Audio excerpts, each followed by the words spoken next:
Hey everyone, and welcome to a new video. I've been thinking a lot recently because obviously the number of vegans is rising all the time, the amount of vegan content on social media is rising all the time, and because of this, something else is simultaneously increasing, and that is the vegan troll comments. And so what I thought would be interesting today is to go through some of these comments so we can try and pin down and work out all the different requirements necessary to be a top tier vegan troll. And so I've been going through my comments and I've been scouring through my different social media platforms to try and work it all out, and I think that I've discovered the top formula required to be a high-tier vegan troll. And now the first recommendation I'm going to give you guys is potentially the most obvious, but it's also the most devastating as well. So let's start off with the first example here.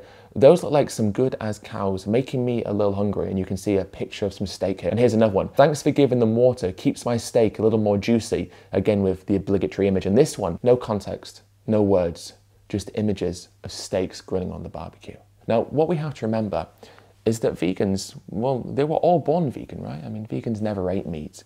And we're not living in a world where we're bombarded by advertisements every single day, where we see images like this as soon as we leave the house. And we don't shop in supermarkets, there's big long aisles covered in meat and flesh. No, we're not around it at all. And so if you really want to get to a vegan and you want to destroy those snowflake vegans, the best thing you can do is leave an image of a steak. And now if you're really strapped for time and you just don't have access to these images, then another thing I'd recommend is letting the vegan know what you're consuming right now. Let them know what you're eating as you're watching their video, or even let them know what you're going to go and eat. Tell that vegan that because of them, you're going to go out to a steakhouse and eat more meat now. Let's look at some examples. Now I'm going to eat a steak, or steak, it's what's for dinner. I'm having a juicy steak and a lovely cold glass of milk watching this. Do I feel bad? No. Milk emoji. Steak emoji. Another one. I eat meat because it tastes good, all in caps. Now remember that vegans have never eaten meat, and so they've never had the chance to even consider whether or not it tastes nice. So tell them, put it all in caps and let that vegan know that you eat animals because you think that they taste nice. That will sure shut them up. Another one. No, I think I'll start spending more money on meat and milk. Soft snowflake vegans. I love the word snowflake. I think it's really effective to use that.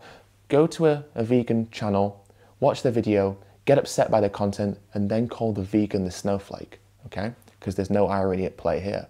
And then tell them you're going to start spending more money, because that's what a vegan doesn't want. We're always saying, hey, let's not buy these products. And so tell them you're going to spend more of your money on those products, because that will show them again. And the next one after that, and this is potentially my favorite, was going to comment, but my steak is on the grill, gotta go, he says in his comment. I guess the next top recommendation from that point onward would then be to threaten with physical acts of violence, because vegans, oh man, they're so weak, aren't they? Like beta males, and they're just so pathetic, and so they're very intimidated by threats of violence from strangers on the internet. I mean, it's definitely guaranteed enough to make them stop being vegan. And so let's go from examples here of this, and I'll give you kind of some clues of what I think works really well. These cowboys showed some major restraint, not just smacking this vegan square across the face. I sure would have. This dude needs punched so bad. I'm seriously quite disappointed that this lanky ass, girl hair hipster do-gooder didn't get his ass beaten. Now straight off the bat, what's really effective about this comment is that the person calls me a do-gooder in an insulting way. Now if you really want to upset and offend someone, calling them a do-gooder, someone who tries to do good, is definitely a way to do that. Okay, and so this is the next one. This one's a little bit different. Stupid vegans should be executed. They make everything so complicated. Stupid vegans aren't ever going to make a difference in the world. If I was president, I would force them to eat meat as punishment by Earth law. Well, I mean, it's true, isn't it? Vegans do make things complicated. You know, we say, hey, you know, don't harm others. A very complicated notion, isn't it? And it's only right and rational that they should be executed for doing so. What the hell is this libtard garbage? I looked up Steven Crowder, not soy boy Jesus Christ. Now I want a steak. Next one is, God, when is this guy Earthling Ed gonna die? I mean, according to the science, probably about 9 or 10 years after you do. Okay, so the next one, Earthling Ed, I hope you get kidnapped and shot. You know how to ruin someone's day and job. I really sympathize with this one, because I do think it's important to state that it's not right just to say that bad things should happen to a vegan. It should be proportional, and it should be rational. And I do really feel sorry for this guy. He got up, it's a lovely day. He's got up, and on his mind he's thinking, I'm going to go to a steakhouse today, and I'm going to have a juicy steak. And not only that, I'm going to take a picture of that juicy steak so it's saved in my folder that I can send to a vegan later. And he's up, and he's excited, he's going to a steakhouse, and he's scrolling through Instagram, and up pops one of my videos. Maybe it's the Dismantle Dairy campaign. And he watches it, And all of a sudden he's forced to question his morality and his ethics. And he's forced to think to himself, well, how do I justify this?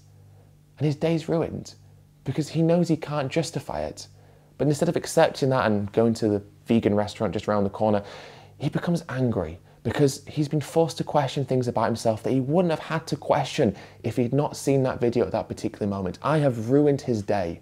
And for that, it's only rational, really, that I deserve to be kidnapped and shot. So those are my top recommendations. I hope you found them insightful, and I hope that they've given you confidence now to go out there and destroy some vegans, and more importantly, melt those animal-loving snowflake do-gooders, right?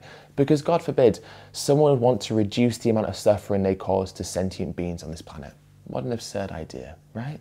All right, guys, well, that's it for today's video. I hope that you've enjoyed it. I'm aware that probably most of you have seen comments like this before, or maybe even had them sent directly to you.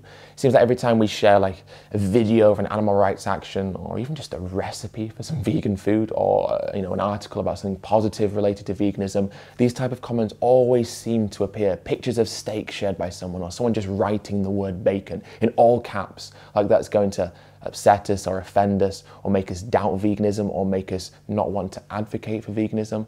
And I think that that's partly the reason, isn't it? People see stuff about veganism, maybe it makes them angry because it's making them reflect and they don't want to. Their cognitive dissonance is starting to have an effect on them, or they're starting to realize they're living in that state of cognitive dissonance. And so instead they start wanting to send pictures because they hope that maybe doing that enough will discourage us from posting, maybe. But of course, it's not going to work, and it's a bit of an absurd tactic, isn't it? Something to poke fun at the very least. All right, well, thank you so much for watching today's video.